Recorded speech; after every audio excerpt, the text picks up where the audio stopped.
Bismillahirrahmanirrahim. Assalamualaikum warahmatullahi wabarakatuh.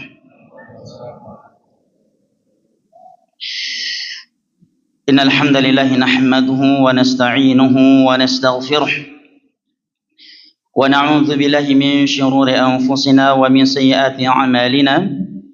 Man yahdihillahu fala mudilla lahu wa man yudlil fala hadiya lahu.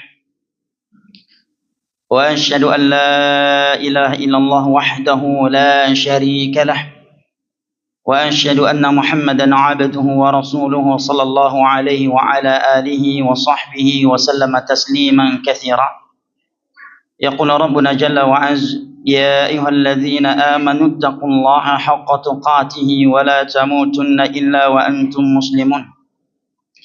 وقال تعالى: يا أيها الناس اتقوا ربكم الذي خلقكم من نفس واحدة وخلق منها زوجها وبث منهما رجالا كثيرا ونساء واتقوا الله الذي تساءلون به والأرحام إن الله كان عليكم رقيبا. وقال جل وعز: يا أيها الذين آمنوا اتقوا الله وقولوا قولا سديدا يصلح لكم أعمالكم ويغفر لكم ذنوبكم ومن يطع الله ورسوله فقد فاز فوزا عظيما. أما بعد، فإن أصدق الحديث كلام الله وخير الهدي هدي محمد صلى الله عليه وسلم وشر الأمور محدثاتها فإن كل محدثة بدعة وكل بدعة ضلالة وكل ضلالة في النار. أعاذني الله وإياكم من النار. أيها الإخوة الكرام والأخوات الكريمات رحمني الله وإياكم وبارك فيكم. Puji dan syukur tentunya selalu dan senantiasa kita panjatkan kehadirat Allah Jalla wa Az yang telah berfirman: wa in ta'uddu ni'matallahi la tuhsuha innal insana ladzalumun kaffar. Dan kalaulah kalian menghitung-hitung akan nikmat Allah atas kalian, la tuhsuha, niscaya kalian tidak akan mampu menghitungnya. Innal insana ladzalumun kaffar, sesungguhnya manusia itu pelaku kezaliman dan kekufuran. Di dalam ayat Al-Quranul Karim yang satu ini, Allah Jalla wa'ala menegur dan menyadarkan kita semua yang selama ini kurang bersyukur kepada Allah Jalla wa'ala dan selalu menganggap diri kita kekurangan nikmat darinya. Maka di dalam ayat ini Allah menegaskan bahwasanya tidak ada dari kita yang kekurangan nikmat dari Allah Jalla wa'ala. Bahkan setiap kita justru kebanyakan nikmat dari Allah, namun kekurangan syukur dan terlalu banyak kufur kepadanya. Oleh karenanya, kalau kita membuka dan membaca surat Ar-Rahman, maka di dalam surat tersebut kita akan melewati firman Allah Jalla wa'ala yang menyindir kita karena kurang bersyukur kepadanya. Fabi'ayyi ala'i rabbikuma tukadziban, sebanyak 31 kali Allah mengulang-ulangi sindirannya ini kepada kita semua. Fabi'ayyi ala'i rabbikuma tukadziban, nikmat Rabbmu mana lagi yang hendak engkau dustakan. Di dalam ayat yang lain Allah Jalla wa'ala berfirman: wa qalilum min ibadiya syakur, amat sedikit dari hambaku yang bersyukur. Apabila kita telah menyadari bahwa sesungguhnya tidak ada yang kekurangan nikmat dari kita, bahkan justru kebanyakan nikmat dari Allah Jalla wa'ala, namun kekurangan syukur dan terlalu banyak kufur, maka ketahuilah bahwasanya nikmat yang paling berharga bagi seorang muslim adalah nikmat agama yang dengannya dia dapat meraih syurga Allah Jalla wa'ala dan menyelamatkan dirinya dari neraka Allah Jalla wa'ala. Datang di dalam sebuah hadis secara marfu' dengan sanad yang dhaif dan secara mauquf dari sebagian sahabat Nabi sallallahu alaihi wasallam dengan sanad yang sahih dan muttasil. Inna Allah yu'ti ad-dunya man yuhibbu wa man la yuhibbu wa la yu'ti ad-din illa man yuhibbu. Nikmat dunia itu akan Allah berikan kepada hamba yang ia cintai dan kepada hamba yang tidak ia cintai sekalipun.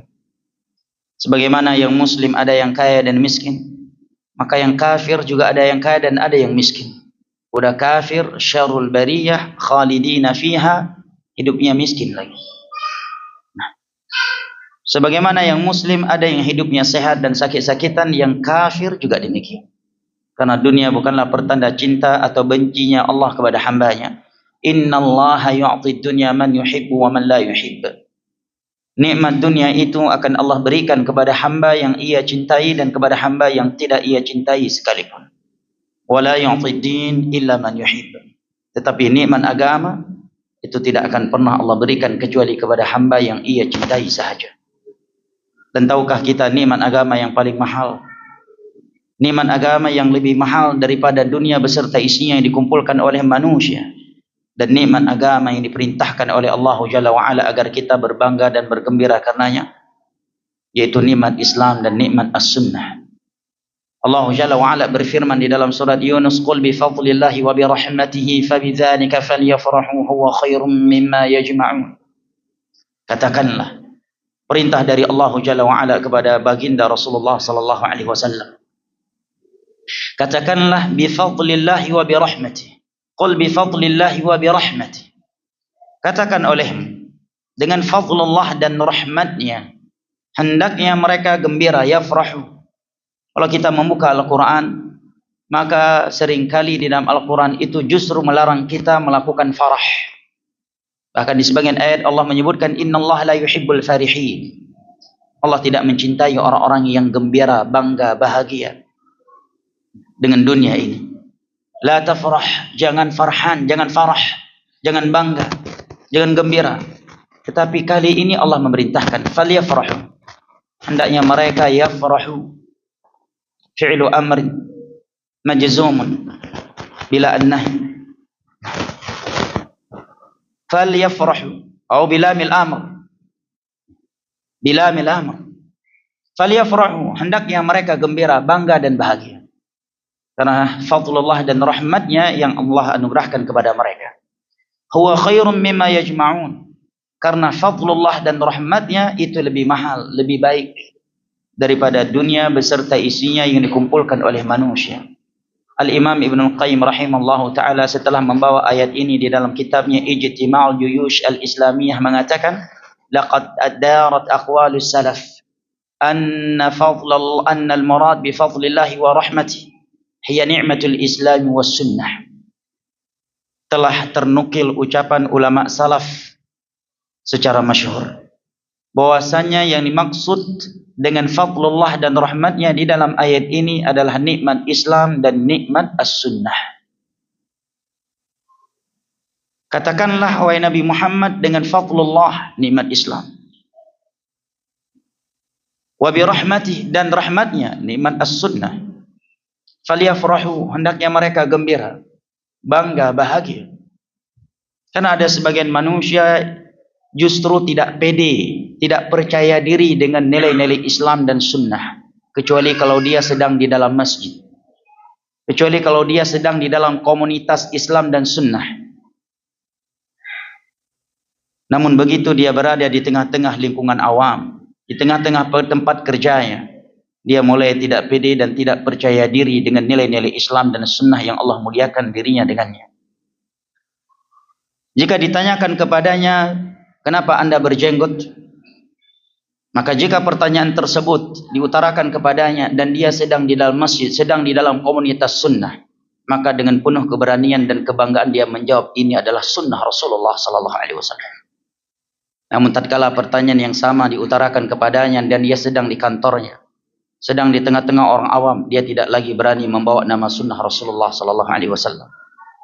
Dia akan mengatakan medis dunia hari ini telah memvonis, telah meneliti bahwa lelaki yang berjenggot lebih sehat daripada lelaki yang tidak berjenggot. Dia tidak berani lagi membawa nama Rasulullah sallallahu alaihi wasallam. Jika ditanyakan kepadanya kenapa pakaian dan celananya Anda sebagai seorang laki-laki di atas mata kaki, jika pertanyaan tersebut ditanyakan kepadanya dan dia sedang di dalam masjid dan sedang berada di dalam komunitas yang menerapkan sunnah, maka dengan penuh kebanggaan dan keberanian dia mengatakan hadis riwayat Al-Imam Al-Bukhari, ma asfala minal ka'baini fa finnar. Pakaian laki-laki di bawah mata kaki tepatnya di dalam neraka. Namun tatkala pertanyaan yang sama diutarakan kepadanya dan dia sedang di kantornya, sedang di tempat kerjanya, sedang di cafe shop, sedang di warung kopi, sedang di tengah-tengah orang awam, dia tidak berani lagi membawa hadis Nabi. Dia tidak berani lagi membawa nama Rasulullah sallallahu alaihi wasallam. Dia akan mengatakan ini pakaian yang lagi tren hari ini. Ente enggak lihat artis K-pop aja celananya di atas mata kaki. Tidak berani lagi membawa nama Rasulullah sallallahu alaihi wasallam. Tidak lagi berani berasan dengan Al-Qur'an dan As-Sunnah. Semestinya dia bangga dengan nilai-nilai Islam dan As-Sunnah. Ini justru tidak pede dan tidak percaya diri dengan nilai-nilai Al-Quran dan As-Sunnah. Oleh karenanya ketika Umar bin Khattab radhiyallahu anhu datang dalam keadaan tidak memakai kedua alas kakinya, sementara beliau sedang ditunggu oleh Abu Darda di Syam dengan tokoh-tokoh Syam, tiba-tiba Amirul Mukminin Umar bin Khattab radhiyallahu anhu yang sedang ditunggu oleh Abu Darda bersama tokoh-tokoh Syam justru datang dan terlihat dalam keadaan tidak memakai alas kaki. Maka Abu Darda menegurnya, wahai Amirul Mukminin, ana menunggu antum dengan tokoh-tokoh Syam, kemudian engkau datang dengan penampilan yang seperti ini. Apa kata Umar bin Khattab radhiyallahu anhu? Wahai Abu Darda, andai kata ucapan ini diucapkan oleh selainmu, maka sudah kucambuk punggungnya. Kemudian Umar mengeluarkan sebuah pernyataan yang hendaknya menjadi bahan renungan untuk kita semua kaum muslimin yang hidup di akhir zaman. Yang hidup di sebuah zaman di mana kaum muslimin tidak merasa mulia dengan nilai-nilai Islam. Justru mereka malu dengan nilai-nilai Islam. Mereka lebih bangga dengan nilai-nilai barat daripada nilai-nilai Islam. Umar bin Khattab radhiyallahu anhu mengatakan, ya Aba Darda, kunna aqwaman adhilla fa'azzana Allah bil Islam. Famahma ibtaghayna al-izzata bi ghairil Islam adhallana Allah. Wahai Abu Darda, sebelumnya kita adalah manusia yang hina di sisi Allah karena pelaku syirik, pelaku bidah, pelaku maksiat. Kemudian Allah memuliakan kita dengan agama Islam ini. Famahma ibtaghayna al-izzata bi ghairil Islam adhallana Allah. Maka kapan saja kita mencari kemuliaan dengan selain Islam, Allah akan kembali menghinakan kita, wahai Abu Darda. Ini kalimat keluar dari seorang sang presiden, sang khalifah kepada gubernur yang sedang menunggu kedatangan sang presiden bersama tokoh-tokoh Syam saat itu, kaum Nasara.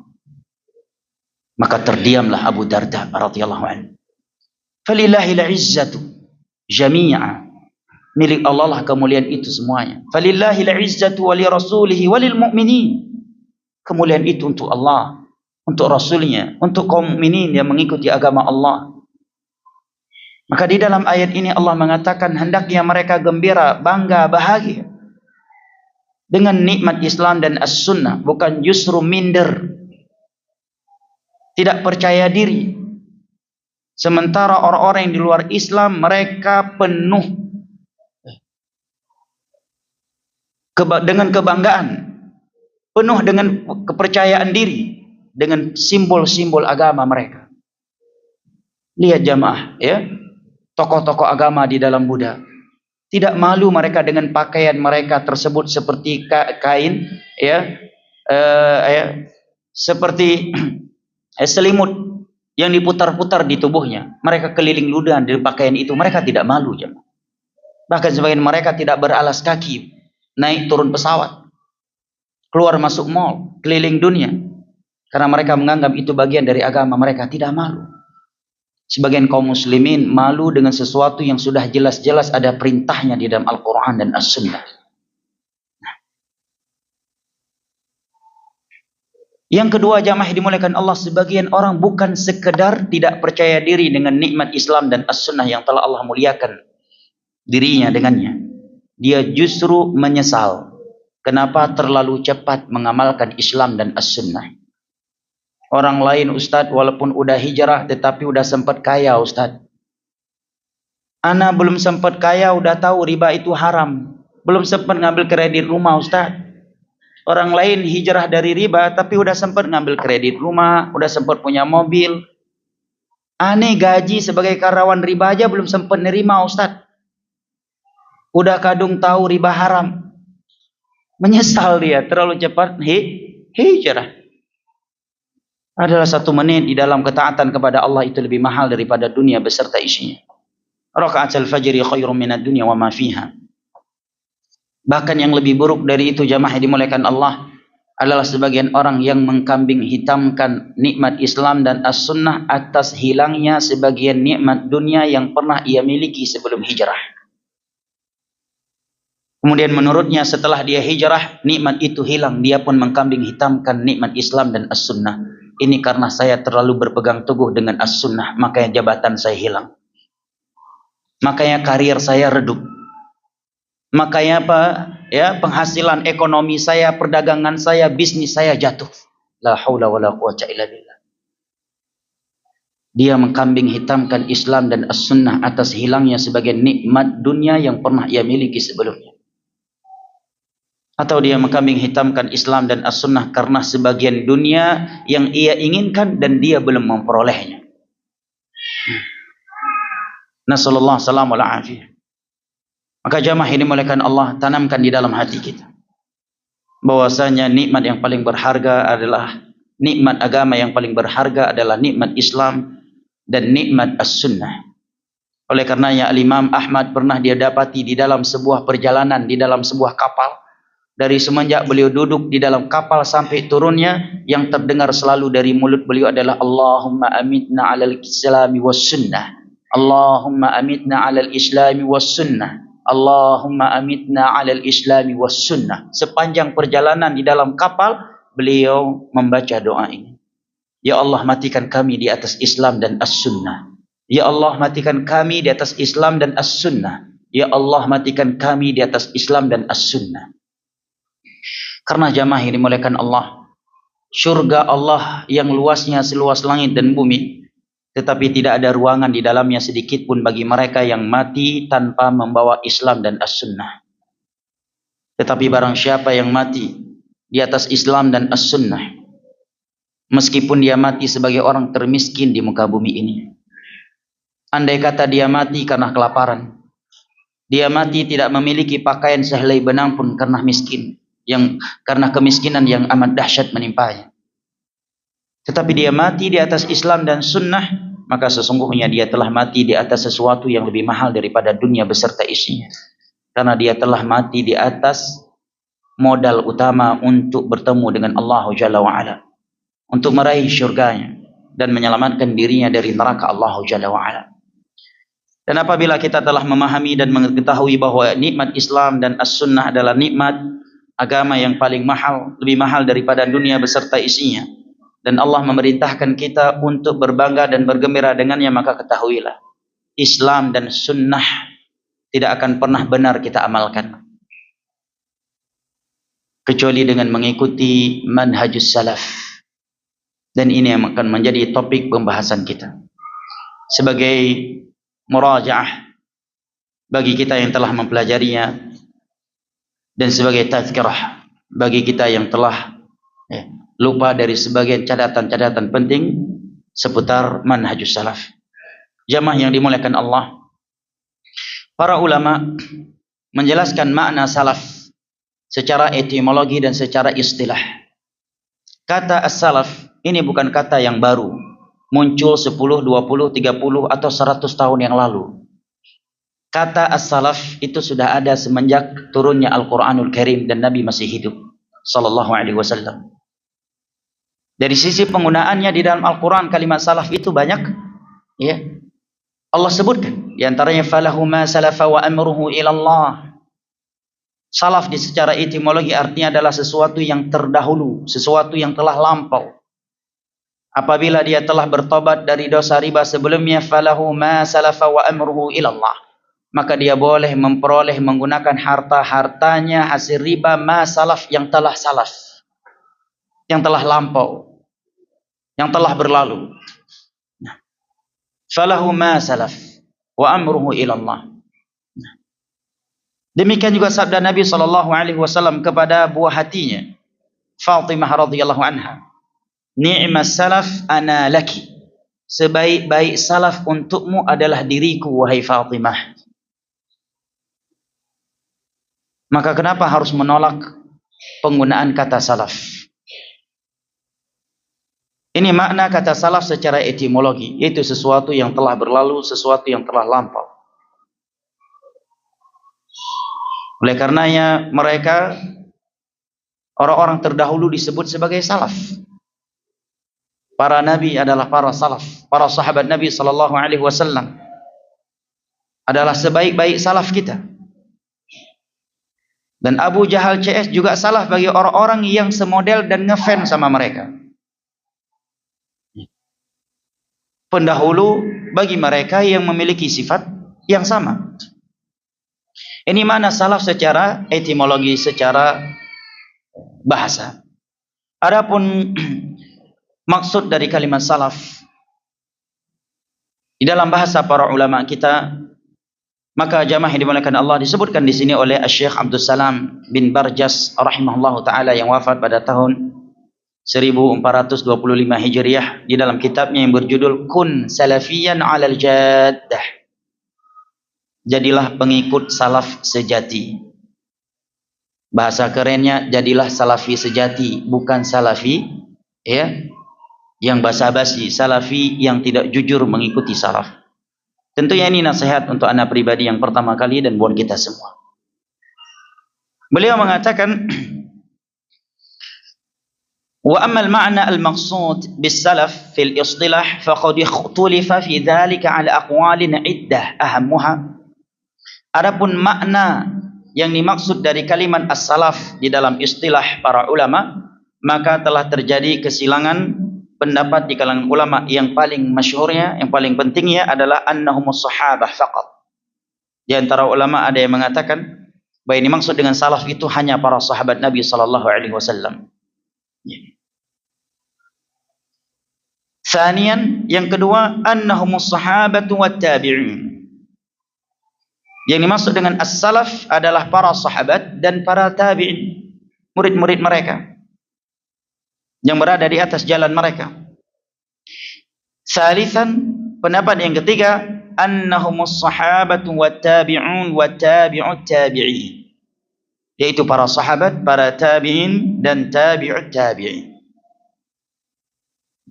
Dan ini yang ma'ruf dengan sebutan Al-Qurun Al-Thalathah Al-Mufaddalah, yaitu mereka yang hidup di 3 generasi yang telah direkomendasi oleh Rasulullah SAW di dalam beberapa hadis. Dan inilah yang ditegaskan oleh banyak para ulama. Seperti hadis Fadalah bin Ubaid radhiyallahu anhu, riwayat al-Imam al-Bukhari, khairun nas qarni thumma alladhina yalunahum thumma alladhina yalunahum. Sebaik-baik manusia adalah generasiku, para sahabat beliau. Kemudian yang datang setelah mereka, para tabi'in. Kemudian yang datang setelah mereka, yaitu tabi'ut tabi'in. Juga disebutkan oleh Syekh Muqbil di dalam kitabnya Al-Jami' As-Sahih mimma laysa fi as-sahihain. Hadis di dalam As-Sunan. Nabi SAW bersabda, yusma'ul ilmu minkum wa mimman sami'ahu minkum wa mimman sami'ahu minkum. Sesungguhnya agama ini didengar, diambil dari kalian, para sahabat beliau. Diambil dari orang yang telah mendengarnya dari kalian, para tabi'in. Dan diambil dari orang-orang yang telah mendengarnya dari orang-orang yang telah mendengarnya dari kalian, yaitu tabi'ut tabi'in. Ini 3 generasi yang telah direkomendasi oleh Rasulullah sallallahu alaihi wasallam. Rabi'an, yang keempat, ada juga sebagian mereka yang mengatakan anna salaf man kana qabla al-500, yaitu mereka yang berada sebelum 500 Hijriah. Namun ini dibantah oleh penulis sendiri dan ulama yang lainnya. Kenapa? Yang pertama, hadis hanya memuji 3 generasi tadi. Yang ketiga, setelah 3 generasi tadi, maka sangat banyak mazahib, ideologi-ideologi yang baru dan menyimpang. Ideologi-ideologi baru menyimpang yang terjadi setelah 3 generasi tersebut. Dan terkhususnya dalam asma wa sifat. Dan dengan diterjemahkannya filsafat Yunani ke dalam bahasa Arab. Terkhusus di masa khilafah Ma'mun. Nah, sebagian ulama ada yang mengatakan bahwa tujuan mereka menjadikan semua yang datang sebelum abad ke-5 Hijriah dinamakan salaf, tujuannya adalah untuk memasukkan al-Asy'ariyah ke dalam golongan salaf. Karena hal yang dimaklumi dan tidak dapat diingkari bahwa ideologi al-Asy'ariyah munculnya setelah 3 abad Hijriah. Datangnya setelah masa para sahabat, para tabi'in dan tabi'ut tabi'in. Nah, baik jamaah yang dimuliakan Allah, dengan ini kita telah mengetahui definisi as-salaf secara etimologi dan secara istilah. Jamaah yang dimuliakan Allah, perlu diketahui bahwasanya mereka yang dikatakan salaf dari 3 generasi ini, khususnya yang datang setelah para sahabat dari kalangan tabi'in dan tabi'ut tabi'in, bukan sekedar karena mereka berada di masa itu, tetapi karena mereka berada di atas Al-Quran dan As-Sunnah dan mengikuti jalan para sahabat. Karena semata-mata berada di masa itu tidak menjadikan seseorang tabi'in. Semata-mata dia hidup di masa tabi'in, dia menjadi tabi'un tabi'in. Karena sungguh telah ada orang yang hidup di masa Nabi, bahkan pernah salat di belakang Nabi, bahkan pernah ikut jihad bareng Nabi, tetapi dia justru menjadi munafik, tidak menjadi sahabat Nabi SAW. Nah, justru kaum Khawarij muncul di akhir masa para sahabat Nabi SAW, atau muncul di masa Utsman. Setelah isyarat sebelum wafat Nabi SAW, saya khuruju min dhi'i hada qaumun tahqiruna salatakum ma'a salatihim wa siyamakum ma'a siyamihim wa yaqra'una al-Qur'an la yujawizu taraqiyahum wa yamruquna min ad-din kama yamruqu as-sahmu min ar-ramiyah. Oleh karenanya para ulama menegaskan demikian, tidak sekedar dia berada di masa itu. Oleh karenanya Al-Imam As-Safarini mengatakan al-murad bi madhhabis salaf, yang dimaksud dengan madhhabus salaf adalah ma kana alaihi sahabatul kiram ridwanullahi alaihim, yaitu berada di atas jalannya mereka para sahabat Nabi SAW. Maka madhabus salaf bukan ormas, bukan organisasi dalam beragama, dalam ideologi. Tidak, dia mengikuti Al-Quran dan As-Sunnah. Adapun dalam urusan dunia, dalam masalah biokrat dan sebagainya, itu terserah sesuai dengan kebutuhan. Wa daruratu bihul mahdhurah aw daruratu qaddar biqadariha. Tetapi secara ideologi mereka mengambil suatu hukum, mereka mengambilnya dari Al-Quran dan As-Sunnah dengan pemahaman para sahabat. Nah, semua pendapat, semua ideologi yang bertentangan dengan Al-Quran dan As-Sunnah ala fahmi para sahabat, mereka menolaknya. Mereka akan meninggalkannya. Nah, wa ayanu tabi'ina lahum bi ihsan. Dan yang maksud dengan para salaf juga, kata Imam As-Safarini, adalah mereka para tabi'in yang mengikuti para sahabat Nabi, wa atba'ihim, dan para pengikut mereka, wa a'immatud-din, dan imam-imam kaum muslimin. Namun ingat, beliau tegaskan mimman syuhida lahu bil imamah, mereka yang telah dipersaksikan sebagai seorang ulama, sebagai seorang imam. Wa urifa 'idhamu sya'nihi fid din, dikenal kemuliaannya di dalam agama ini. wa talaqqan nas kalamahum khalafan an salaf duna man rumiya bi bid'ah, di mana manusia menerima ucapan mereka sepanjang masa dan dia tidak tertuduh dengan suatu bid'ah. Apakah itu bid'ah Khawarij, Jahmiyah, Murji'ah atau Syiah di masa itu? Nah, di sini beliau menegaskan bahwa ini maksud dengan madhabus salaf adalah mereka para sahabat. Kemudian beliau mengatakan tabi'in dan tabi'ut tabi'in yang berada di atas jalan para sahabat.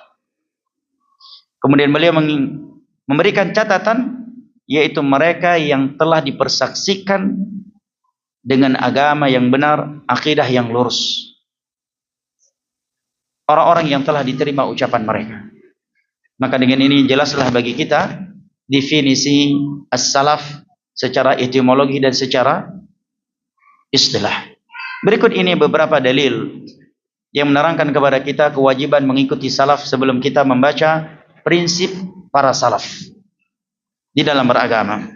Di antaranya adalah firman Allah Jalla wa Ala di dalam surat At-Taubah ayat 100. Allah Jalla wa Ala berfirman, والسابقون الأولون من المهاجرين والأنصار والذين اتبعوهم بإحسان رضي الله عنهم ورضوا عنه وأعد لهم جنات تجري تحتها الأنهار خالدين فيها أبدا ذلك الفوز العظيم.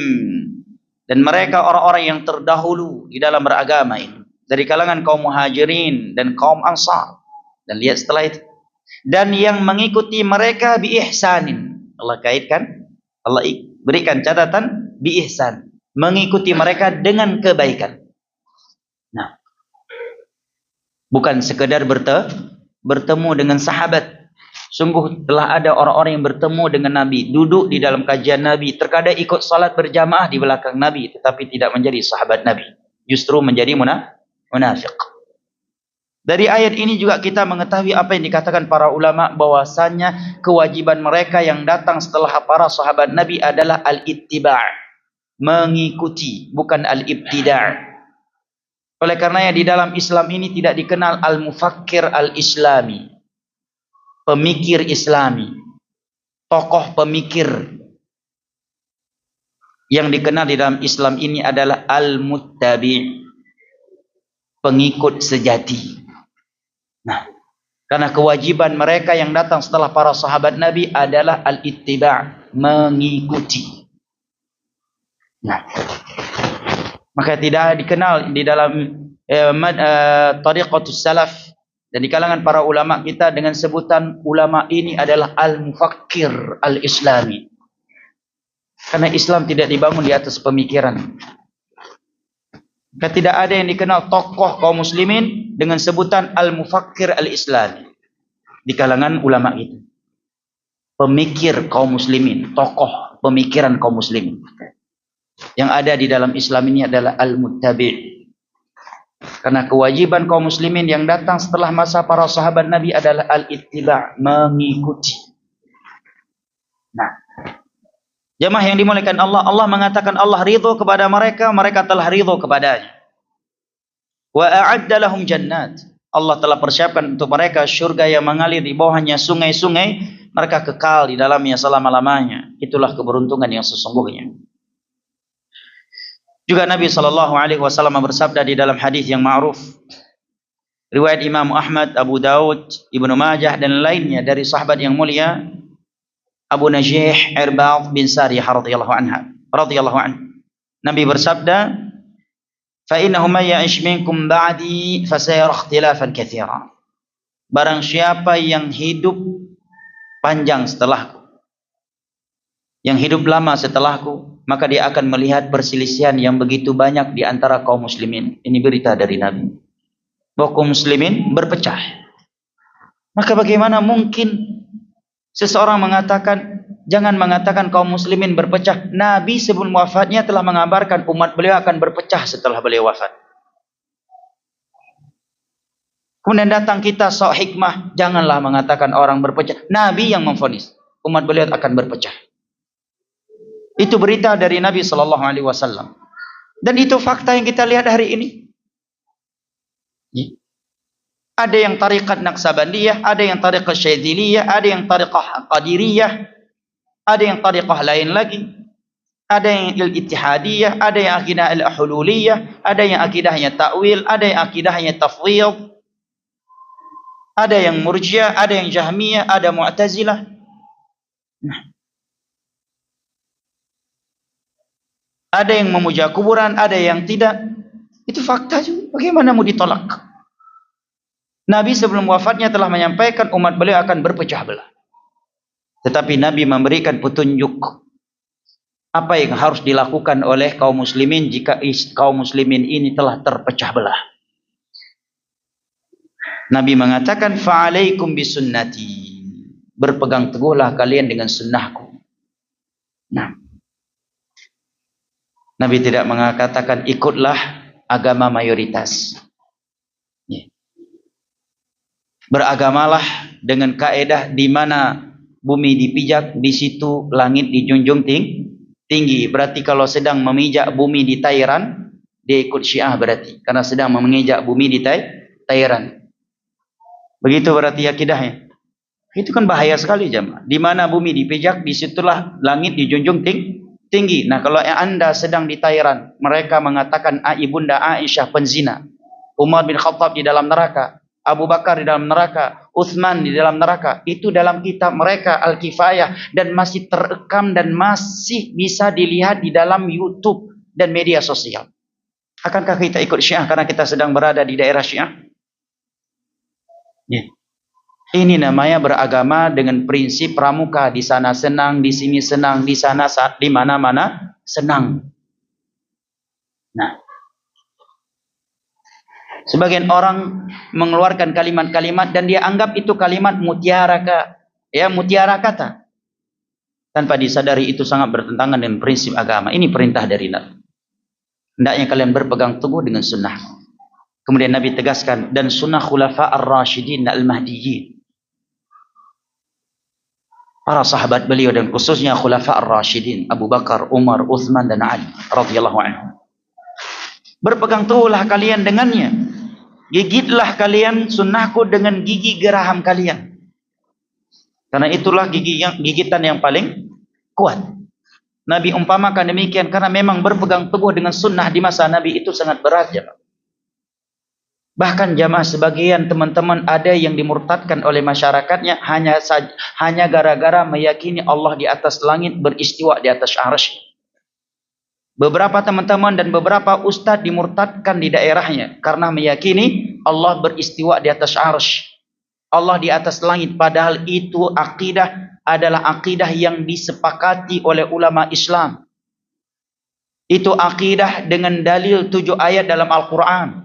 Ar-Rahmanu 'alal 'arsy istawa, tsumma istawa ila sama. Hadis-hadis Nabi, ijma' dari para sahabat, para tabi'in, tabi'ut tabi'in, dan sepanjang ulama Islam, kata Imam Az-Zahabi.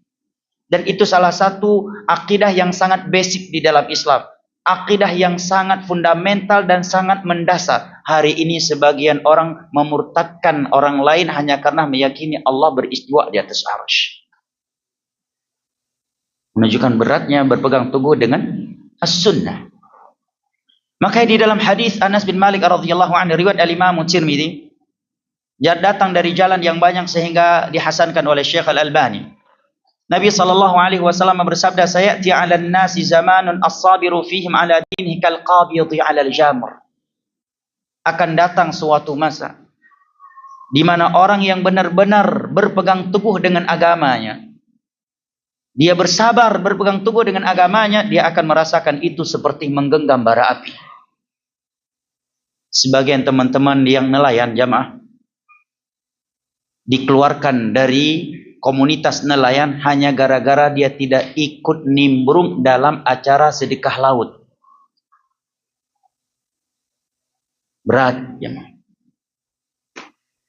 Yang jelas-jelas syirik. Seekor kerbau disembelih, kemudian kepalanya dialirkan ke laut. Supaya penjaga laut tidak lagi mengganggu nelayan.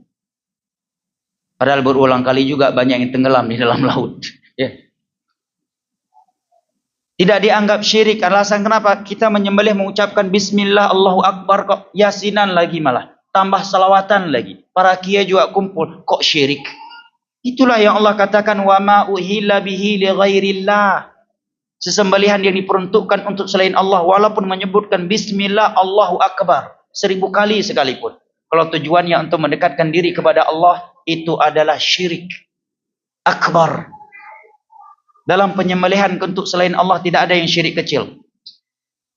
Sebagian teman-teman terancam enggak boleh lagi jadi nelayan di tempat tersebut, atau minimal sanksi yang diberikan dikeluarkan dari persatuan, dari perkumpulan nelayan karena tidak mau ikut acara sedekah laut. Bahkan sebagian orang terancam ya, dan bisa bermasalah dalam dunia pertanian padi hanya gara-gara tidak ikut acara haul panen padi. Di sebagian tempat itu setahun sekali ada sedekah sawah. Mereka menyembelih beberapa kambing, nanti berkumpul dan mencari kuburan keramat, makan di situ, kemudian buat ritual-ritual ibadah, kemudian setiap pemilik sawah dibagikan sepotong-potong kulit kambing yang sudah disembelih. Kemudian kulit kambing itu ditancapkan di tengah-tengah sawah dengan harapan ya hama dan tikus tidak lagi mengganggu. Padahal justru semakin banyak tikusnya. Mungkin ini di Pekalongan nggak ada ya? Ada budaya begini? Ada juga. Ya. Kemudian setiap pemilik sawah diberikan satu potong ya, kulit. Kemudian dia tancapkan di tengah-tengah sawah. Syirikan khurafat. Nah, khurafat jangan. Menunjukkan beratnya berpegang teguh dengan sunnah di akhir zaman. Nah, bahkan sebagian anak muda hampir batal acara walimahnya hanya gara-gara dia berpesan kepada keluarga besarnya agar tidak ada konser, tidak ada dangdutan acara nikah. Hampir batal acara nikahnya gara-gara nggak boleh musik. Segitu dahsyatnya berpegang teguh dengan agama di akhir zaman. Sehingga Nabi gambarkan kal qabidhi 'alal jamr. Orang yang benar-benar mengamalkan Al-Qur'an dan As-Sunnah di akhir zaman, dia akan merasakan itu seperti menggenggam bara api. Namun di dalam hadis yang lain Nabi sampaikan berita gembira untuknya. Dalam hadis Abu Hurairah radhiyallahu anhu, riwayat Al-Imam Ibnu Majah, lil 'amilil wahid minhum ajru 50 syahida. Dalam riwayat rajula, pahala dia 50 pahala laki-laki atau orang yang mati syahid dari kalangan para sahabat Nabi sallallahu alaihi wasallam. Maka Nabi katakan, gigitlah sunnahku dengan gigi geraham kalian. Nabi tidak mengatakan dengan gigi paling depan, dengan gigi taring. Tapi Nabi mengatakan dengan gigi geraham kalian. Dan tentunya sunnah Nabi, berpegang teguh dengan sunnah Nabi itu bentuknya tidak selalu dengan melakukan. Tetapi terkadang di antara bentuk berpegang teguh dengan sunnah Nabi adalah dengan tidak melakukan suatu ibadah yang tidak ada anjuran dari Nabi sallallahu alaihi wasallam, baik dengan ucapan, perbuatan atau takrir. Ini yang disebut dengan istilah as-sunnah at-tarkiyah. Dan itu yang paling berat terkadang di sebagian tempat. Mengamalkan ibadah-ibadah yang telah dianjurkan oleh Rasulullah itu tidak seberat meninggalkan ibadah-ibadah yang dilakukan oleh sebagian manusia dan tidak ada anjuran dari Nabi dengan sebutan bid'ah. Sunnah berpegang teguh dengan sunnah at-tarkiyah terkadang jauh lebih berat dari berpegang teguh dengan sunnah yang dianjurkan, yang fi'liyah, yang takririyah. Maka Nabi katakan, gigitlah sunnahku dengan gigi geraham kalian. Kemudian Nabi mengatakan, jauhilah oleh kalian setiap perkara baru yang diada-adakan dalam urusan agama ini. Karena setiap perkara baru yang diada-adakan dalam urusan agama ini adalah bid'ah, dan setiap bid'ah adalah kesesatan. Dalam riwayat yang lain, Imam Ahmad disebutkan Nabi menyampaikan sabdanya ini setelah selesai salat subuh. Tidak seperti biasanya. Kali ini setelah salat subuh Nabi menyampaikan pesan ini. Ini menerangkan perkara yang penting. Ini menerangkan kepada kita prinsip yang harus kita pegang. Baik jamaah yang dimuliakan Allah, sudah masuk waktu Isya. Baik, kita memandangkan adzan terlebih dahulu.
Baik jamaah yang dimuliakan Allah, saya bacakan ucapan Abdullah bin Mas'udin radhiyallahu anhu berikut ini yang sangat indah dan sangat penting untuk kita perhatikan, dan seyogyanya kita catat dengan tinta dari emas yang kita miliki, dan jadikan ini sebagai prinsip di dalam beragama di akhir zaman yang seperti ini.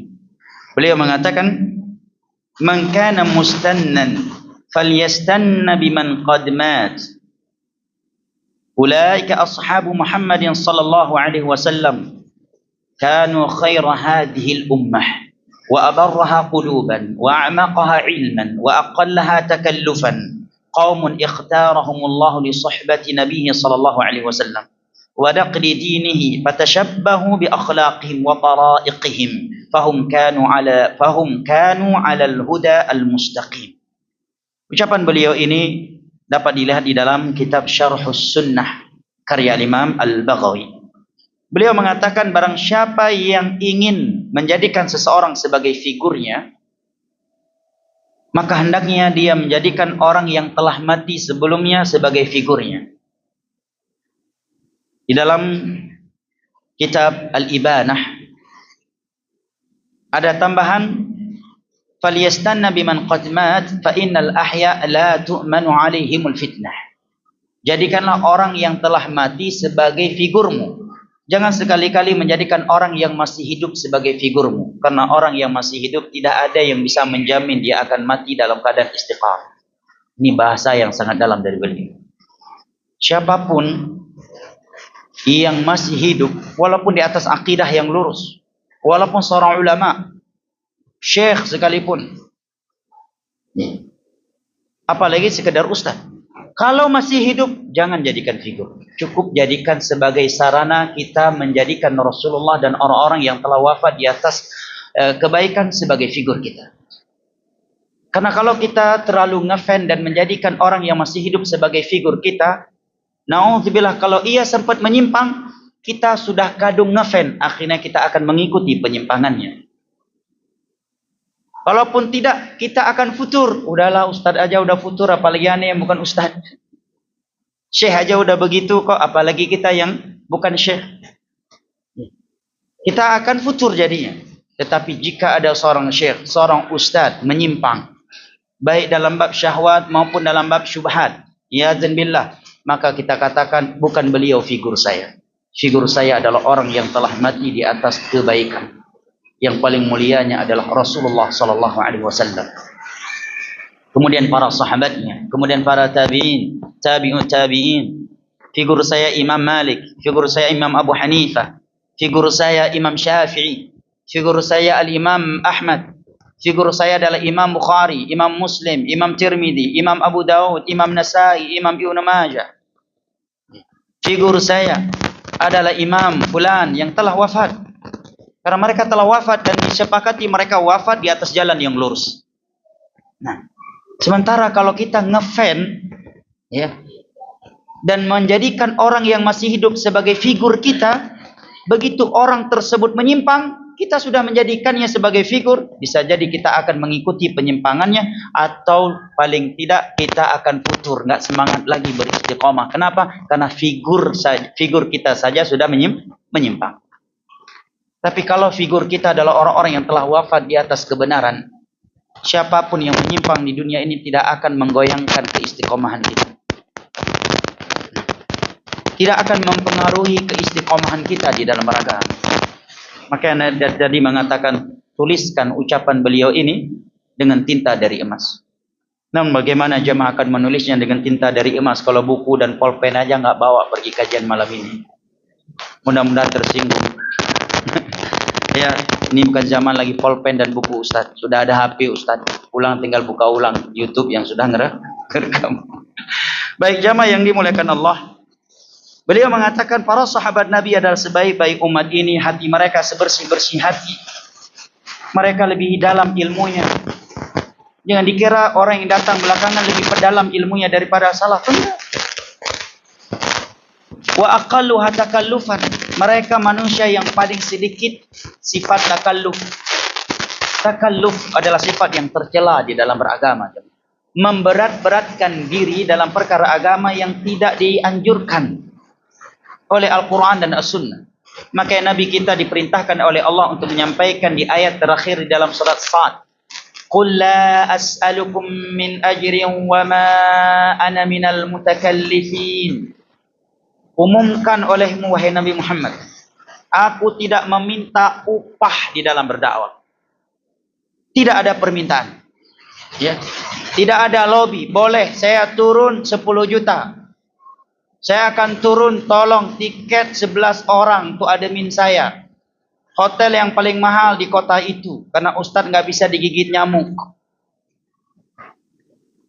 Ustadz nggak bisa keringatan. Rasulullah aja bisa berdarah-darah dakwah. Ustadz nggak boleh kena keringat hari ini. Boleh, Ustadz akan turun 100 juta.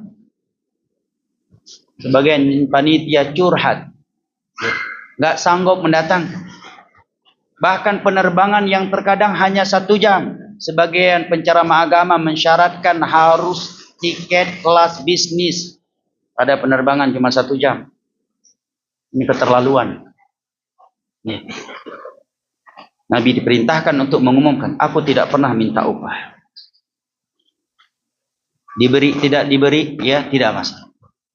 Meminta, sampaikan kepada mereka, aku tidak meminta. Yang terakhir ini syahidnya. Wa ma ana minal mutakallifin. Katakan kepada mereka, aku bukan dari orang-orang yang suka memberat-beratkan diri di dalam agama ini. Karena agama ini bukan tentang siapa yang paling capek, siapa yang paling lelah, siapa yang paling berat, bukan.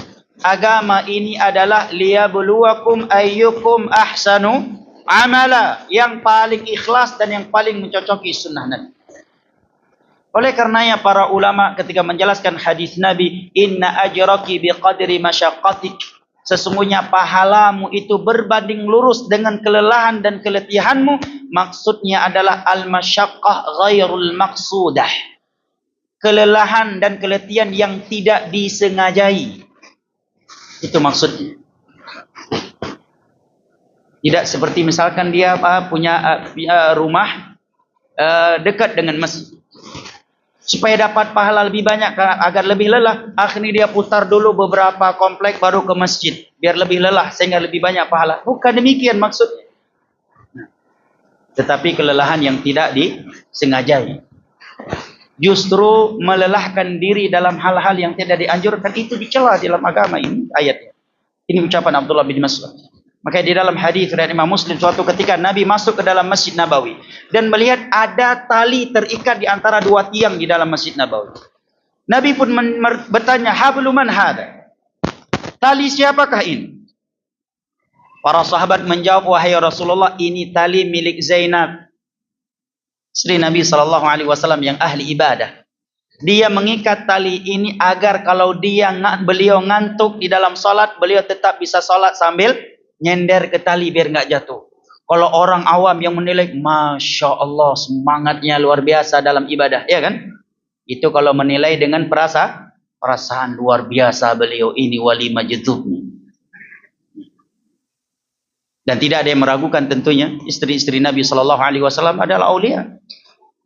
Tetapi apa yang Nabi katakan?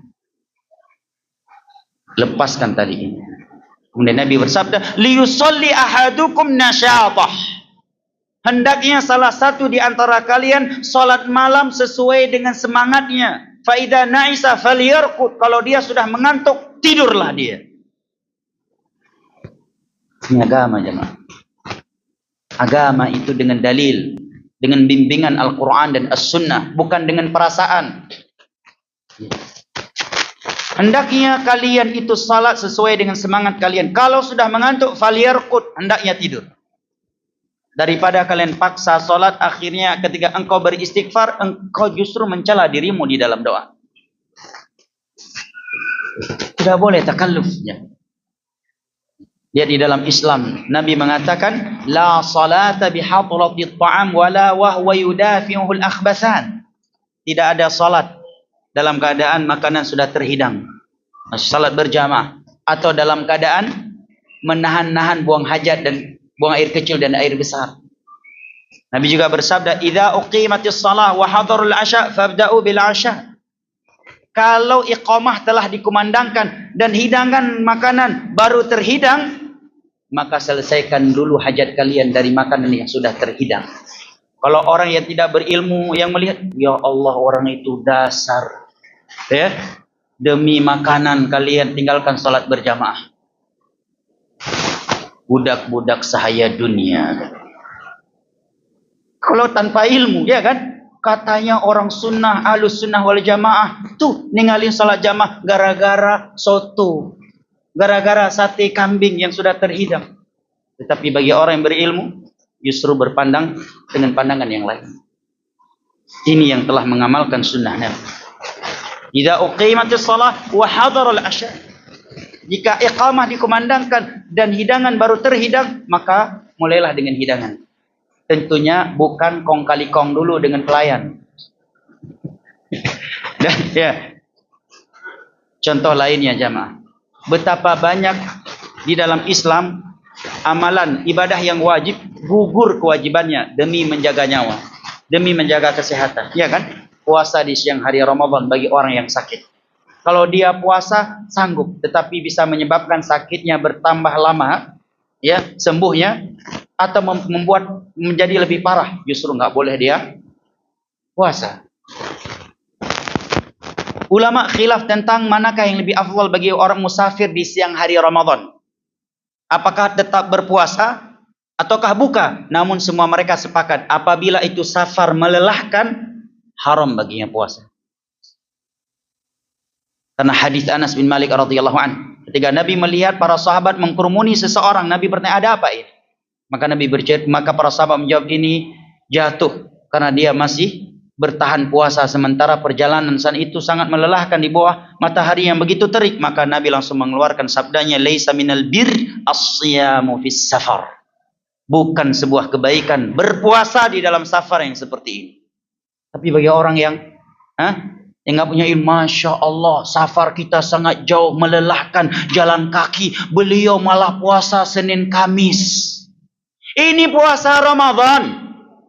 Nabi katakan, laisa minal bir asyamu fis safar. Bukan sebuah kebaikan tetap berpuasa di siang hari Ramadan dalam safar yang seperti ini. Wa ma ana minal mutakallifin. Contoh lainnya jamaah, dalam safar, salat sunnah rawatib, sunnahnya tidak dilaksanakan kecuali qabliyah subuh. Kalau orang awam, Masya Allah, males banget salat sunnah Ustaz. Udah di dalam masjid nggak salat sunnah. Dia nggak tahu ini orang musafir. Ya. Abdullah bin Umar ketika selesai melakukan salat zuhur qasar, melihat beberapa jamaah berdiri. Maka beliau bertanya, mau ngapain mereka? Maka dia menjawab, mau salat sunnah ba'diyah zuhur. Sedang di Mekah. Apa kata Umar? Andai kata ada salat ba'diyah bagi musafir, maka tentu salat yang 4 rakaat nggak akan dipangkas menjadi 2 rakaat. Ini yang wajib saja, yang 4 jadi 2. Kata Abdullah bin Umar. Dan pahalanya tetap dapat. Kalau salat sunnah itu adalah rutinitas dia sebelum safar. Dalam hadis Abu Musa al-Asy'ari radhiyallahu anhu, Nabi bersabda, "Idza marida al-'abdu aw safara kutiba lahu ma kana ya'malu sahihan muqima." Apabila seorang hamba itu sakit atau safar, tetap Allah tuliskan untuknya pahala dari ibadah-ibadah yang biasa dia kerjakan tatkala dia tidak sakit dan tatkala dia tidak safar. Ini agama. Bukan dengan perasaan, bukan dengan takalluf. Salat berjamaah gugur kewajibannya demi menyelamatkan nyawa. Bahkan para ulama di dalam kitab fikih menyebutkan apabila salat berjamaah sedang berlangsung, terdengar suara sesuatu jatuh ke dalam sumur, dan ada kemungkinan itu orang yang jatuh, salah satu atau sebagian dari jamaah wajib membatalkan salat berjamaahnya untuk memastikan yang jatuh itu manusia atau bukan. Di dalam medan perang, wudu, tayamum, menghadap kiblat menjadi gugur karena demi menjaganya nyawa. Fa in khiftum farijalan aw rukbanan. Kalau kalian sedang berada di dalam kondisi yang menakutkan di medan perang, salatlah rijalan sambil lari, aw rukbana atau sambil bertunggangan, tetap salat. Tapi lihat jamaah, ketika gempa terjadi di sebuah kota, kalau nggak salah di Bali saat itu, ada sebuah video yang menyebarkan, yang tersebar bahwa ada jamaah di sebuah musalla tetap bertahan walaupun gempa sudah begitu dahsyat. Satu-satunya jamaah salat subuh yang bertahan dan tidak membatalkan salatnya. Semua orang memujinya. Masya Allah, tauhidnya luar biasa. Masya Allah, khusyuk sekali. Ini kalau jamaah meninggal, tanggung jawab di hari kiamat imam yang seperti ini. Itu di medan perang, sholat sambil lari, sambil bertunggangan demi menyelamatkan nyawa. Sholat berjamaah gugur kewajibannya karena makanan yang sudah terhidang. Sholat berjamaah gugur kewajibannya karena ingin buang hajat walaupun sudah iqamah. Boleh keluar dari sholat berjamaah karena ada bayi yang menangis terus-terusan. Wajib membatalkan salat apabila ada orang yang jatuh ke dalam sumur untuk menyelamatkannya. Wajib mengeluar, apalagi gempa yang begitu dahsyat. Ada juga sebuah video seseorang rela berenang karena banjir untuk bisa sampai ke masjid. Ya, untuk bisa salat. Semua orang memujinya. Ini takalluf. Di antara uzur salat berjamaah adalah hujan. Apalagi banjir. Ya. Hujan, ketika hujan muadzin dianjurkan mengucapkan apa? Ala sallu fir rihal, ala sallu fir rihal. Atau fi buyutikum, salatlah kalian di rumah kalian, di kemah kalian. Maka kata beliau, para sahabat itu aqalluha takallufan. Ini agama, tidak menggunakan perasaan. Ya. Tapi menggunakan petunjuk dari Al-Quran dan As-Sunnah. Tidak dianjurkan seseorang memberat-beratkan dirinya dalam hal-hal yang tidak dianjurkan untuk memberat-beratkan dirinya. Sebagian orang dalam hal-hal yang udah ada keringanan, dia tetap memberatkan diri. Dalam hal-hal yang nggak ada kompensasi, dia buat kompensasi sendiri. Ya kan? Safar, boleh jamak, boleh qasar. Aduh, nggak enak deh. Gimana ya, rasanya malu deh sama Allah. Pergi mobil pribadi kok. Ya, mobil pribadi bisa berhenti di rest area, bisa makan minum. Masa sih kita yang 4 kita jadikan 2 rakaat? Malu deh sama Allah katanya. Padahal Nabi mengatakan innallaha ahabba an tu'ta rukhasu kama yaqra an tunhaka maharimu. Allah itu senang jika keringanannya itu diambil dan Allah murka tatkala larangannya itu dilanggar. Giliran yang sudah ada keringanannya nggak diambil oleh sebagian orang. dalam hal-hal yang tidak ada keringanan, dia ringankan sendiri. Riba nggak apa-apa, yang penting dikit, yang banyak banget bunganya. Jelas-jelas riba. Giliran azan subuh nggak berangkat. Saya kan Syafi'i, bukan Hambali. Bagi Syafi'i sholat sunnah jamaah mah sunnah muakkadah. Kita kembali ini sebagai contoh jamaah, bahwa di antara prinsip para salaf, para sahabat Nabi, mereka adalah aqalluha takallufan. Tidak hanya dalam bab ibadah, dalam bab akidah juga demikian. Allah mengatakan Ar-Rahmanu 'alal 'arsy istawa. Mereka saddaqna wa amanna. Datang para khalaf, oh yang dimaksud di situ bukan istawa, tetapi yang dimaksud di situ adalah istaula, takalluf. Allah berfirman bal yadahu mabsuutatan, tentang kedua tangan Allah. Mereka mengimaninya sebagaimana firman Allah sesuai dengan keagungannya Allah yang tidak menyerupai sifat tangannya makhluk. Datang khalaf mengatakan, oh ini maksud di situ bukan tangan, tetapi kekuatan, nikmat. Nabi menyampaikan Allah turun ke langit dunia di sepertiga akhir malam. Mereka pun mengimaninya sebagaimana yang Nabi sampaikan. Dengan keyakinan sesuai dengan keagungannya Allah dan tidak menyerupai sifat makhluknya. Datang khalaf mengatakan, oh ini maksud dengan turun di situ bukan Allah. Walaupun Nabi sebutkan Allah, tapi maksudnya adalah turun rahmatnya, turun malaikatnya, takalluf. Ikhwani al-kiram wa akhwati al-karimat. Dengan ini kita telah mengetahui poin kewajiban mengikuti para salaf. Dan perlu diketahui beda as-salaf dengan salafi, ya. Kalau salafi adalah rajulun mansubun ila salaf. Apa anda enggak ada jam ini? Berapa menit lagi? Dah habis ya? Belum, baik. Jamaah yang dimuliakan Allah, kalau salafi itu namanya rajulun mansubun ila salaf. Seseorang yang menisbatkan dirinya kepada salaf. Bisa jadi salaf, bisa jadi salaf KW. Kalau as-salaf, manhajus salaf 1000% kita yakini benar. Sebutir debu pun tidak ada kesalahannya. Tapi kalau ada orang mengatakan saya salafi, kita katakan tergantung. Benar tidaknya dia mengikuti salaf? Iya, kita nilai dia dengan Al-Quran dan As-Sunnah dengan manhajus salaf. Sebagaimana Islam dan Muslim kan beda. Islam 100% benar. Muslim, banyak Muslim KTP. Setiap ada yang mengaku saya Muslim, apakah kita wajib percaya dia di atas Islam? Kan tidak. Dia Muslim tapi nggak sholat. Muslim nggak haji, nggak zakat, nggak puasa Ramadan. Muslim tapi zina, minum khamar. Muslim yang tidak sempurna Islamnya. Islam 100% benar. Tetapi orang yang mengaku Muslim belum tentu dia benar-benar Islam. Demikian juga antara salafi dan manhajus salaf. Manhajus salaf sebutir debu pun tidak memiliki kesalahan. Tetapi orang yang mengaku mengikuti salaf dengan mengatakan saya salafi, semua orang bisa mengaku. Karena untuk mengaku salafi nggak harus ngambil nomor keanggotaan dulu. Benar tidaknya dia mengikuti salaf, amalan dia sehari-hari yang membuktikannya, ya kan? Akidahnya, ibadahnya, akhlaknya.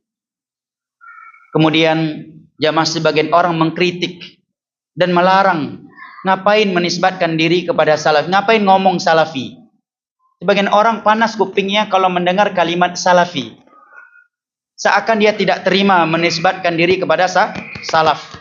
Tapi anehnya dia enggak panas kupingnya kalau mendengar ada orang mengatakan saya Asy'ari. Orang lain ngomong dirinya salafi, enggak boleh. Tapi kalau ada orang lain ngomong saya Asy'ari, boleh. Ya. Ada orang mengatakan saya salafi, panas telinganya. Ada orang lain ngomong saya sufi, enggak panas telinganya. Ada apa dengan Anda? Ya. Ketika ada orang yang mengatakan dirinya saya salafi, dia sensitif. It feel langsung. Giliran ada orang yang mengatakan saya maturidi, nggak panas kupingnya. Kenapa dengan kalimat salaf Anda panas kuping Anda? Sementara penisbatan kepada orang-orang yang datangnya jauh setelah para salaf Anda membolehkan. Ini pertanyaan yang kita utarakan kepada siapa saja yang mengingkari penisbatan kepada salaf. Udahlah pakai aja muslim, muslimah, ngapain menggunakan bahasa salafi, sunni. Maka kita katakan, ya sudah. Gak boleh juga dong Anda mengatakan diri Anda Asy'ari. Kan itu nisbat kepada Abul Hasan al-Asy'ari. Nanti datang orang lain nisbatkan dirinya kepada Imam Ahmad, Bukhari, Muslim, Daudi, Tirmizi. Banyak sekali nanti. Tapi anehnya mereka yang mengingkari penisbatan kepada salaf membolehkan orang lain menisbatkan diri kepada Asy'ari, Maturidi, Sufi dan sebagainya. Yang kedua kita katakan, apa yang Anda ingkari dari penisbatan kepada salaf? Emangnya kalau ada orang berkata saya salafi, di pemahaman Anda apa yang mengandung dan kalimat apa, makna apa yang terkandung di dalam kalimat saya salafi? Saya salafi, kata Syekh Al-Albani, secara ringkas dia mengatakan kepada Anda, saya muslim mengikuti Al-Quran dan As-Sunnah ala manhajis salaf. Kalimat seperti ini digunakan oleh para ulama. Kenapa? Karena kaum muslimin di setelah Nabi, para sahabatnya, para tabi'in dan tabi'ut tabi'in itu berbeda dengan mereka. Di masa Nabi kalau dikatakan mukmin, muslim, pasti dia meyakini Ar-Rahmanu 'alal 'arsy istawa. Dia bukan ahli ta'wil, tapi hari ini orang ngaku muslim tetapi mengatakan istawa maknanya istaula. Tangan di situ adalah kekuatan turunnya Allah, bukan turun malaikat. Dia mengaku muslim tetapi bertawassul kepada orang yang telah mati. Khurafat di kuburan. Makanya para ulama menggunakan kalimat-kalimat tambahan ini untuk membedakan antara muslim yang benar-benar menjalankan Al-Quran dan As-Sunnah ala fahmi salafil ummah dengan selain mereka. Contoh lainnya, di masa dahulu cukup para sahabat mengatakan Al-Quran kalamullah, tidak ada tambahan. Al-Quran mengatakan hatta yasma'u kalam Allah. Nabi mengatakan kalam Allah, kalam Rabbi. Di masa sahabat juga demikian, tabi'in juga demikian. Tetapi setelah masa adanya paham Jahmiyah, adanya paham Asy'ariyah yang mengatakan Al-Quran kalamnya Allah, tetapi kalam Allah yang nafsani. Ia firman Allah, tapi yang nafsani. Huruf dan suaranya bukan firman Allah. Allah ilhamkan kepada Jibril untuk memahami firman Allah yang ada di dalam zatnya. Kemudian Jibril turun menyampaikannya. Asy'ariyah mengatakan Al-Quran kalamullah, tetapi kalam nafsani. Maka para ulama datang mengatakan Al-Quran kalamullah sautan wa harfan. Untuk membedakan ucapan Ahlussunnah dengan Asy'ariyah tentang kalamullah.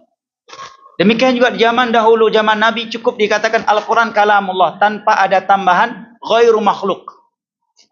Tetapi semenjak akidah Jahmiyah muncul yang mengatakan Al-Quran kalamullah tapi makhluk, maka para ulama di masa Imam Ahmad, Imam Syafi'i menegaskan Al-Quran kalamullah ghairu makhluk. Al-Quran adalah firman Allah ghairu makhluk. Mereka tambahkan lagi, bukan makhluk. Di masa Nabi tidak ada penambahan itu. Kenapa? Karena setiap orang yang mengatakan Al-Quran kalamullah tidak ada yang meyakininya makhluk, adalah firman Allah sifatnya. Sementara setelah itu ada orang yang mengatakan kalamullah tapi makhluk, maka para ulama tambahkan kalimat Al-Quran kalamullah ghairu makhluk. Al-Quran adalah firman Allah dan bukan makhluk. Kemudian setelah itu datang Asy'ariyah yang mengatakan Al-Quran kalamullah ghairu makhluk tetapi kalam nafsani, maka para ulama tambahkan lagi kalamullah sautan wa harfan ghairu makhluk. Firman Allah hurufnya dan suaranya terdengar oleh Jibril alaihi salam.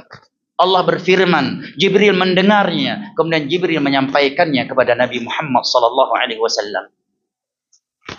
Demikian juga istilah seperti ini. Kemudian sudah ada penggunaan salafi itu bukan baru kemarin Syekh bin Baz yang memakainya, Imam Albani memakainya. Imam Az-Zahabi dalam kitabnya Sirrul A'lam An-Nubala ketika menyebutkan beberapa ulama, beliau mengatakan beliau ini adalah seorang salafi. Beliau Imam Az-Zahabi hidup di abad ke-7 Hijriah. Baik jamaah yang dimuliakan Allah, poin yang berikutnya adalah prinsip-prinsip dakwah para salaf. Tapi waktu sudah habis ya. Sisa berapa? 2 menit lagi ya. Saya bacakan secara ringkas di sini. Berikut ini manhajus salaf dalam akidah. Yang pertama kata Syekh, Ya, landasan mereka dalam beragama khususnya dalam bab akidah adalah Al-Quran dan As-Sunnah. Memahaminya dengan pemahaman para salafus saleh. Cabang dari itu ijma' dan qiyas dalam bab ahkam tentu. Yang kedua, mereka menjadikan hadis Nabi yang sahih sebagai landasan di dalam akidah. Baik hadis tersebut mutawatir ataukah hadis ahad. Karena ada sebagian orang yang menolak hadis ahad sebagai landasan dalam akidah. Kalau hadisnya mutawatir, mereka terima. Kalau ahad, mereka tidak menerimanya. Ini secara global. Walaupun untuk membantahnya secara rinci, ya, disebutkan oleh para ulama, namun waktu yang membatasi kita. Yang ketiga, mereka pasrah dan menerima apa yang dibawa oleh wahyu ini. Dan tidak menolaknya dengan akal mereka. Tidak seperti ahlul kalam, mu'tazilah. Ya, begitu tidak masuk akal, mereka mentakwilnya. Ya, kalau tidak bisa mereka tolak. Al-Quran dan As-Sunnah kalau bertentangan dengan akal mereka tolak. Sementara salaf tidak demikian. Selama hadisnya sahih, apalagi itu ayat Al-Quran, maka kita menerimanya walaupun secara akal sepertinya belum logis. Nah, dan orang-orang yang belajar ilmu kalam tidak bisa demikian. Bahkan sebagian mereka mengatakan akal lebih tinggi daripada Allah. Kenapa Pak? Kalau bukan karena ada akal, kita nggak mungkin nyembah Allah. Mahasiswa, Masya Allah, untaian kata mutiara ini. Ya akhi, Abu Jahal emangnya nggak punya akal. Abu Lahab nggak punya akal. Fir'aun nggak punya akal. Tapi nggak menyembah Allah. Kenapa? Nggak ada hidayah. Dan yang menciptakan akal adalah Allah Subhanahu Wa Taala. Allah Al-A'la. Wa adamul khawf fil umur al-ghaibiyah allati la majala lil aqli fiha. Mereka tidak membicarakan perkara gaib dengan logika. Landasan mereka dalam berbicara ketika membicarakan perkara gaib adalah Al-Quran dan hadis Nabi sallallahu alaihi wasallam, bukan gaib, bukan cocok logi. Kalau saya lihat dengan kejadian-kejadian ini, sepertinya Dajjal bakal keluar tahun 2020. Udah lewat 6 tahun yang lalu, Dajjal juga belum keluar. Gara-gara ustadz cocok logi, banyak orang kena stroke akhirnya. Benar jamaah, ada seorang jamaah nelpon, ana minta petunjuk, ibunya jual aset di Jakarta untuk beli tanah kaplingan di sebuah lingkungan pondok seorang ustadz di Sumatera yang dikatakan ini ustadz ahli fitnah akhir zaman. Takut beliau kalau Dajjal keluar, masjid tinggal di Jakarta. Ana bilang, kenapa nggak tinggal di Madinah saja? 2 kota yang nggak akan dimasuki Dajjal cuma Mekah dan Madinah. Kalau di Indonesia dilibas oleh Dajjal. Ya. Mu Sumatera, Pulau Jawa, mu Aceh dilibas oleh Dajjal. Cuma 2 kota, itu pun 2 kota suci Mekah dan Madinah. Justru Dajjal keluar dan muncul di sebuah lembah di Madinah. Tetapi di luar kota suci. Lihat nih, karena cocok logi sebagian orang. Ini ibu-ibu udah tua mau jual rumah untuk beli kaplingan tinggal di sebuah pondok seorang ustadz yang sering bicara tentang fitnah akhir zaman. Takut kalau Dajjal keluar, dia masih belum bagus lingkungannya. Kenapa nggak ke Madinah? Memprediksi sepertinya Dajjal keluar 2020. Lewat juga, sekarang udah 6 tahun yang lalu. Karena cocok logi, para salaf tidak. Berbicara masalah perkara gaib, landasannya Al-Quran dan hadis yang sahih, bukan logika. Bukan logika. Contohnya ketika Nabi menyebutkan apabila seekor lalat jatuh ke dalam gelas kalian, tenggelamkan itu lalat. Karena di salah satu dari sayapnya ada racun dan di satu yang lagi ada penawarnya. Yang menerima hadis ini cuma salafiyin, ahlus sunnah wal jamaah. Sebagian orang menertawakannya. Begitu medis barat melakukan penelitian dan mendapati benar seperti yang di dalam hadis, barulah sebagian orang percaya. Barulah sebagian orang percaya. Pengikut salaf tidak demikian. Yang berikutnya, mereka tidak adamul khawt, tidak mempelajari ilmu kalam dan ilmu filsafat. Mereka menolak takwil yang batil. Dan prinsip-prinsip lainnya yang beliau sebutkan di sini, namun karena waktu yang membatasi kita jamaah yang dimuliakan Allah, mudah-mudahan Allah takdirkan kita di pertemuan lainnya untuk melanjutkan sisa pembahasan, dan mudah-mudahan Allah Jalla wa'ala yang telah mempertemu dan mengumpulkan kita pada kesempatan kali ini kembali mempertemu dan mengumpulkan kita di dalam syurganya pada hari kiamat kelak. Amin ya rabbal alamin. Mudah-mudahan kita tidak bubar dari kajian malam ini kecuali Allah telah mengampuni dosa-dosa kita. Tidak ada yang sakit kecuali Allah berikan kesembuhan yang segera dan sempurna. Tidak ada yang masih terlilit hutang kecuali Allah lunaskan hutangnya. Tidak ada yang berada di dalam kesempitan kecuali Allah lapangkan keadaannya. Tidak ada yang sedang diuji rumah tangganya kecuali Allah memperbaikinya. Tidak ada dari ikhwan yang masih berstatus jomblo atau bujang lapuk kecuali Allah anugerahkan untuknya seorang istri yang salihah dan jamilah. Dan tidak ada dari akhwat dan ummahat kita yang masih berstatus single atau single senior kecuali Allah anugerahkan untuknya seorang suami yang saleh, yang tampan dan ideal. Dan bapak-bapak yang sudah punya satu istri, ana doakan semoga Allah tambahkan kesetiaan dan kelemah lembutannya terhadap istri dan anak-anaknya yang telah ada. Amin ya rabbal alamin. Dan yang terakhir ana ingin menyampaikan bahwa pada kesempatan kali ini ana mengisi kajian bukan karena ana lebih berilmu daripada ustaz-ustaz yang ada di sini atau selevel dengan mereka, tetapi mereka lebih berilmu dan lebih bertakwa dari ana kepada Allah Jalla wa Ala. Tapi ini dalam rangka saling mengisi kekosongan di antara kita dan saling at-ta'awun 'alal birri wat taqwa. Wallahu ta'ala a'lam bisawab. Subhanakallahumma wa bihamdik asyhadu an la ilaha illa anta astaghfiruka wa atubu ilaik. Wassalamu alaikum warahmatullahi wabarakatuh.